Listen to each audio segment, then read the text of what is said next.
Assalamu alaikum, Dariyarkam family. Today we will discuss the current pandemic condition, which is about the novel coronavirus, which is also known as the COVID-19.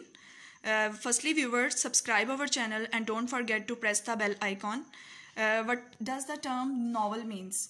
Novel हम इसको इसलिए कह रहे हैं because it is newly discovered or described and it hasn't been known previously in the humans. Corona word जो है हम इसके साथ इसलिए अटैच कर रहे हैं क्योंकि इसकी शेप जो है वायरस की वो क्राउन लाइक है और वायरस क्या होता है, ये एक टाइनी ऑर्गेनिज्म होता है. ठीक है, फर्स्ट ऑफ ऑल हम देखते हैं कि इसका ओरिजिन क्या है, कहाँ से जो है वो ये ओरिजिनेट हुआ है. Since the December 2019 outbreak of the novel coronavirus which is also known as the COVID-19 in Wuhan. Wuhan is actually the city of China. Life has changed dramatically for many people. Many are left confused and left with many questions about what they are to do to prevent the spread. Virus is actually a tiny infectious agent, okay, that is too small to be seen with the human eye, okay, or not even with a normal microscope. हम इसको examine कर सकते हैं under the electron microscope. They can only replicate or multiply if inside the living organisms. They can only replicate if inside the living organism such as the human, animal or plant, and they act as the host. Actually viruses are occur at the borderline of living and non-living. अगर ये हमारी body से बाहर exist कर रहे हैं तो ये नॉन लिविंग है और ये अगर आपकी बॉडी के अंदर एंटर हो जाएंगे तो ये लिविंग कंसिडर होंगे. अब ये होस्ट में एंटर हो के क्या करते हैं, मल्टीप्लिकेशन करते हैं, अपना नंबर इंक्रीज करते हैं and they actually cause the respiratory infection. ये हमारा रेस्पिरेटरी सिस्टम को डिस्टर्ब कर देते हैं, ये हमारे बोथ लंग्स को इफेक्ट करते हैं and they certain cause the breathing problems और जिससे हमें फर्दर ब्रीदिंग प्रॉब्लम्स होती हैं. Okay, first of all let's have a look on the structure of virus. Actually virus looks like that. okay, virus जो है ये टाइनी सा इसका जो है ये ऑर्गेनिज्म है, एक एजेंट है जो कि इन्फेक्शन काज करता है इसकी बॉडी पे. ये जो आपको रेड कलर के नजर आ रही हैं ये स्पाइक्स हैं जिनके थ्रू ये ह्यूमन की बॉडी में पेनिट्रेट करता है. Okay, next the topic which we will discuss is that how we can break the chain together. Can we break the chain? Yes, हम सब आपस में मिलकर इस चेन को ब्रेक कर सकते हैं क्योंकि ये सारा का सारा वायरस जैसे स्प्रेड होता है वो एक चेन पे कंसिस्ट करती है, तो हम उस चेन को ब्रेक कर सकते हैं. ठीक है, next thing is that this is the infectious agent virus. Okay, ये एक ह्यूमन जो है वो इनहेल कर रहा है, सांस ले रहा है, तो ये उसकी इनहेलेशन के प्रोसेस के थ्रू उसकी बॉडी में एंटर होकर उसके लंग्स को इफेक्ट कर सकता है. ठीक है, further move towards the how we can break the chain. हम सब कैसे चेन को ब्रेक कर सकते हैं और कोरोना वायरस जो है वो कैसे जो है ये इन्फेक्शंस काज करता है. कोविड-19 इज एक्चुअली जो है ये एक इन्फेक्शियस डिजीजेस काज करता है, caused by the most recently discovered corona virus SARS-CoV-2. ठीक है, हम इसको ये भी कहते हैं. This new virus and disease were unknown before the outbreak began in Wuhan, China in December 2019. SARS is actually stands for the severe acute respiratory syndrome. Okay, ये जो कोरोना वायरस है ये स्प्रेड होता है from one person to another person through the respiratory droplets such as generated when an infected person जब वो cough करेगा, sneeze करेगा. According to the recent reports it may be possible that people infected with the novel corona virus spread the virus before showing significant symptoms. हो सकता है कि virus जो है वो हमारी बॉडी में आके अभी वो इंक्यूबेशन पीरियड में है. ठीक है, वो हमारी बॉडी में आके रेप्लिकेट कर रहा है लेकिन अभी सिम्टम्स शो नहीं हुए. Some patients with confirmed infections with the novel corona virus have showed little to no symptoms. उनमें सिम्टम्स शो नहीं हुए लेकिन others have become severely ill and died क्योंकि उनकी जो पेशेंट थे अभी उनकी बॉडी में इंक्यूबेशन पीरियड में है virus. There are some symptoms of corona virus which are fever, dry cough, shortness of breath and the most commonly runny nose, sore throat, diarrhea. और ये मोस्टली सिम्टम्स जो है वो 5 to 6 days में appear हो जाते हैं. However it can also take more than 40 days. Okay, this is the time period कि सिम्टम्स कब तक अपेयर होते हैं और कौन कौन से सिम्टम्स जो हैं वो अपेयर होते हैं.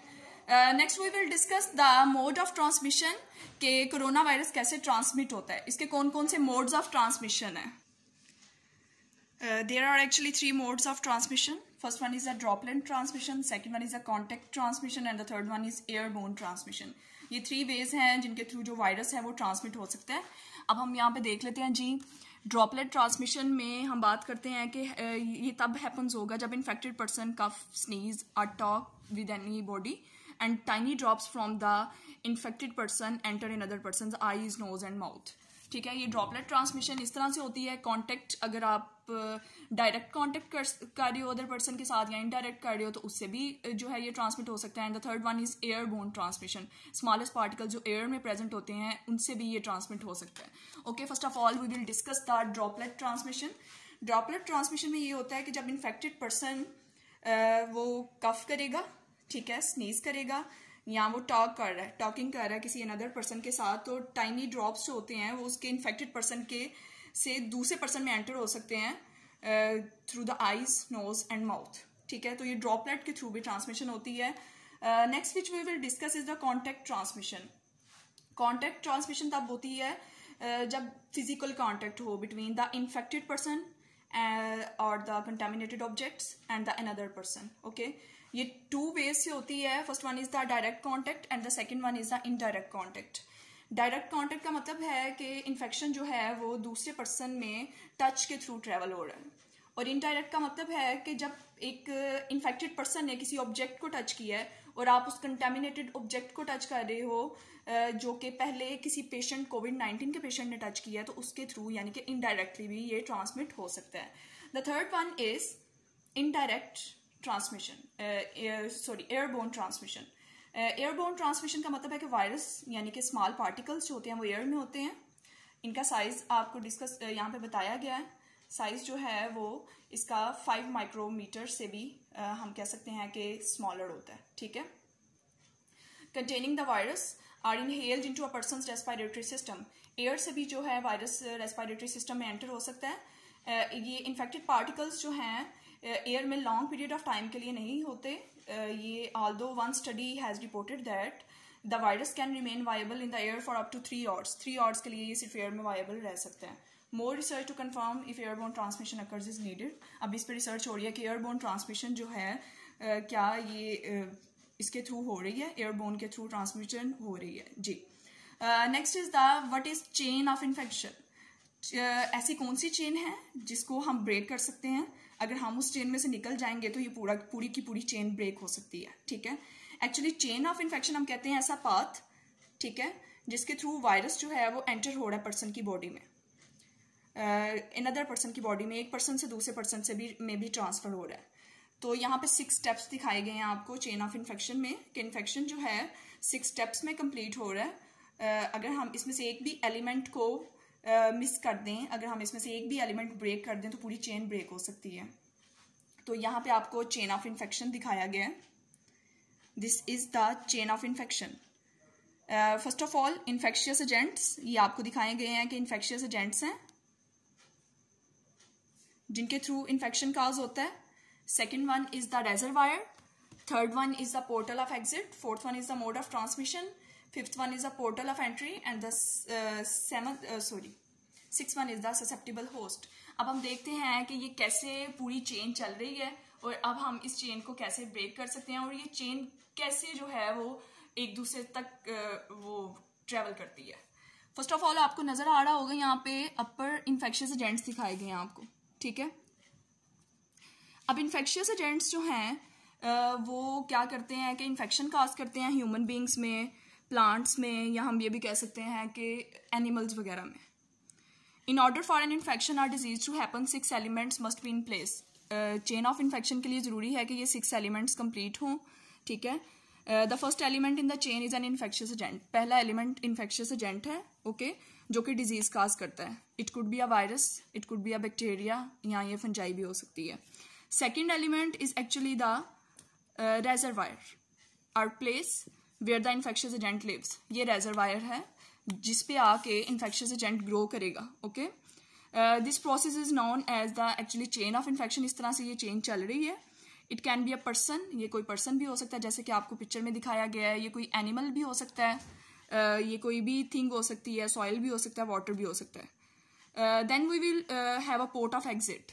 नेक्स्ट है पोर्टल ऑफ एग्जिट, कि अब ये किस तरह से एग्जिट करेगा उस पर्सन में से, विच इज़ द वे, ये एक्चुअली ऐसा तरीका है कि एजेंट जो है वो बॉडी को लीव कर देता है, वायरस जो है वो बॉडी से निकल जाएगा। ये किस तरह से हो सकता है? Through the mouth, if a person cough और स्नीज, या उसकी बॉडी पे अगर कट है उससे निकल सकता है।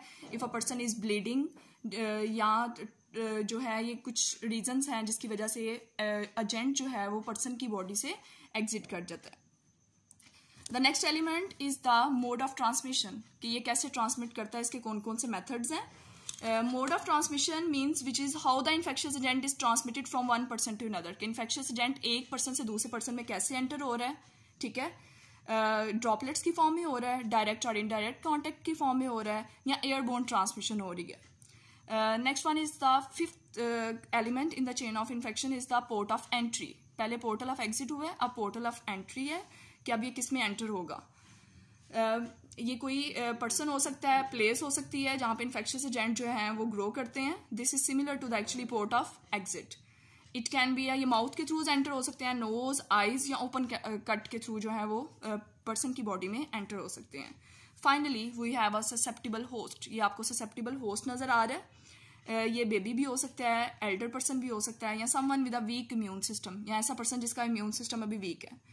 इस डिजीज को स्प्रेड करने से बचाने के लिए one of the link in the chain of infection must be broken. इनमें से हमें कोई ना कोई एक कंपोनेंट जो है वो ब्रोक करना होगा ताकि ये चेन ऑफ इन्फेक्शन जो है वो नेक्स्ट स्प्रेड ना हो सके।